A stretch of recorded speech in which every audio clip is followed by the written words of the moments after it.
hier soir, j'ai revu le premier X-Men. Ouais, c'est pas la première fois que tu le revois, non? Donc tu le revois là. Je fais ça tous les ans, il est sorti il y a un certain temps, mais ça m'a permis de directement être frappé par quelque chose, comme une espèce d'illumination, de me rendre compte que les griffes de Wolverine, ça ne marche pas du tout en fait. Ah bah c'est un peu dommage, parce que je crois que c'est un peu la base de son personnage quand même. Oui, non mais alors, ça marche pour découper les gens une fois qu'elles sont sorties, mais c'est là le problème. Parce que soit il les a dans l'avant-bras, et dans ce cas-là, au moment où ça sort, ça lui pète le poignet, et le temps qu'il se guérisse le poignet, tout ça, déjà ça lui fait plus mal que de juste passer à travers la peau, il est en train de se battre comme ça, du coup avec ses poignets pétés, ça marche pas. Ou alors il les a dans la main, et dans ce cas-là, quand ça sort, ça fait 10 cm. Donc c'est sympa, mais c'est mignon. Bah, en fait c'est simple, c'est qu'elles sont et dans la main, et dans l'avant-bras. Elles font tout. Ah mais non, parce que là, si elles sont là, tu peux pas bouger le poignet, c'est ça? Tu te retrouves à faire en fait sa version Lego ou Playmobil, quoi. Ouais, dans le quotidien, c'est handicapant. C'est chiant quand même. Ouais. Et il s'appelait pas Serval en français, Wolverine avant? Non, mais c'est parce qu'ils n'ont pas voulu traduire Wolverine ou Wolverine en français entre les années 70 et 90. Attends, Wolverine, c'est quoi la traduction française du coup, si c'est pas Serval? Glouton. Ah, c'est carrément pas... Glouton. Non, mais glouton, ça marche pas. Ah, c'est naze comme ça. C'est nul. Et c'est dommage parce qu'un glouton, c'est hyper agressif. C'est genre, ça fait 20 kilos et ça défonce des caribous. Enfin, ah non, mais c'est fou. Si tu vois là. Je crois que ça fait 1 mètre pour 15 kilos, genre un glouton. Donc c'est à peu près les dimensions d'un enfant de 3 ans en fait. Un caribou, ça fait quoi, 500 kilos, 600 kilos? C'est drôle d'image. Ça a des griffes rétractiles d'ailleurs. Au fond, je vois pas trop quel chemin évolutif a pu conduire un animal à avoir des griffes rétractiles qui lui transpercent la peau, lui défoncent les poignets à chaque fois. Je comprends pas ce truc-là. Vous connaissez Trichobatrachus robustus? Ah, salut Géant. Non. Trichobatrachus robustus, c'est une grenouille d'Afrique centrale qui peut se casser les os de la main grâce à un muscle spécialement fait pour. Et donc, elle a des griffes qui lui transpercent la peau? Exactement, oui. Alors, en fait, elle peut se faire une griffe de manière traumatique, en se faisant une fracture ouverte. Vous devriez aller voir à quoi ça ressemble, c'est rigolo, elle a les bacchantes de Wolverine, justement. Trichobatrachus robustus, ça veut dire la grenouille qui a des poils. Sauf qu'elle n'a pas vraiment des poils, en fait, c'est des espèces de filaments de sa peau qui lui permettent de s'oxygéner. Mais comme ça ressemble à des poils, les gens l'appellent grenouille Wolverine, à cause de Wolverine. Trop bien.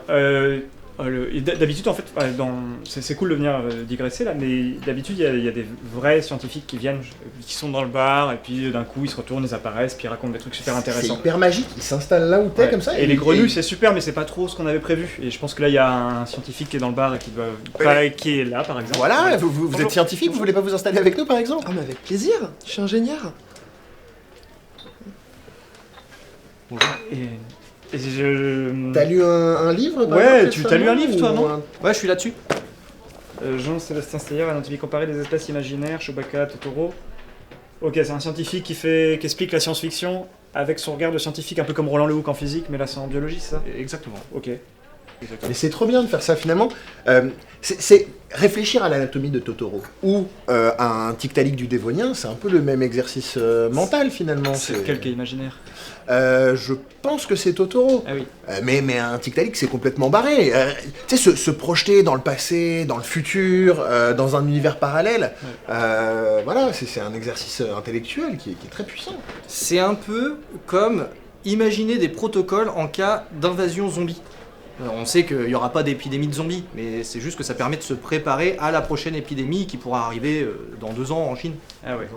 Finalement, c'est un espèce d'exercice d'étirement du cerveau, tu vois, pour pas se faire un claquage le jour venu, tu vois, là où la connaissance scientifique, ça s'est fait pour soulever des trucs lourds, tu vois, alors que là, c'est plutôt pour le jour où un truc vraiment improbable va arriver, ce qui est en biologie quasiment chaque découverte, en fait, et bah tu te fais pas de claquage. Faudrait qu'on parle aussi de la découverte des plantes carnivores, genre les dionnées attrape-mouches, avec les... Alors c'est marrant parce que Charles Darwin a exactement la même réaction quand il les a découverts, mais... Oui, mais en même temps, comment ça se fait? Enfin, comment? Enfin, je veux dire, les lois de la nature, juste. Qu'est-ce que c'est? Est-ce que c'est une convergence évolutive? Ou bien est-ce que c'est genre, ils partagent tous une caractéristique d'un ancêtre commun, hein? Je sais, mais finalement, on est d'accord que c'est jamais qu'une feuille qui est un peu sensible et qui se referme sur elle-même, mais le truc a pas de système nerveux, il a pas de tube digestif, il continue à faire de la photosynthèse, donc au final, je sais même pas si on peut appeler ça manger. Ouais. Gros claquage quand tu vois un ornithorynque pour la première fois aussi. C'est-à-dire quand on en a ramené un au soi-disant spécialiste de l'Australie à Londres, les types ont rigolé, je pense, en pensant que c'était un canular. Enfin, c'est quand même un animal avec un bec de canard, des poils, une queue de castor. Qui pond des œufs. C'était un faux truc par un taxidermiste, quoi. Le truc a un dard, il pond des œufs et il soigne du lait directement par la peau. Je veux dire, même pour l'Australie, c'est chelou. Et le marsupilami aussi, il pond des œufs. Du coup, ça en fait un monotrème, comme l'ornithorynque. Ah ouais. C'est pas du tout un marsupial, comme pourrait le laisser penser le nom, quoi. Et Totoro, là, on parlait de Totoro tout à l'heure, comment il explique ça, ton livre, qu'un animal qui fait 2 mètres de haut arrive à faire des bonds gigantesques comme ça? Ouais, alors en fait, ce qu'il dit, c'est que Totoro, en fait, il est hyper léger. Parce que, oui, mais alors, déjà pour commencer, il aurait les os creux, comme les oiseaux, ou les ptérosaures, ou je sais pas quoi. Et en plus, il aurait des poches un peu partout qui pourraient remplir avec du gaz, genre de l'hélium, par exemple, pour le rendre encore plus léger, ce qui lui permettrait de conserver son volume. Alors moi, ma théorie personnelle, c'est qu'en fait, quand il digère, je pense qu'il fait du gaz justement, il fait de l'hélium, et après, quand il pète, il fait des séries comme ça. Alors, on a déjà parlé de caca. Par contre, c'est intéressant l'idée des poches, parce que c'est un peu ce que font les poissons avec leur vessie natatoire, là. Ils arrivent à gérer leur flottabilité dans l'eau, mais finalement, l'air, c'est un fluide aussi. Peut-être qu'on pourrait imaginer un animal qui ferait ça. C'est tellement vaste, tous les animaux qu'on pourrait réussir à imaginer. En fait, c'est un peu comme les formes de vie extraterrestres. Les formes de vie extraterrestres les plus plausibles, c'est certainement celles qu'on aurait le plus de mal à imaginer, les plus improbables. Des trucs qu'on n'arriverait même pas à reconnaître comme étant de la vie. Les torrents, ouais, les cailloux. Excusez-moi, messieurs, on va fermer, faudrait peut-être partir là. Oui, ça fait 14 épisodes qu'on est là. Ouais.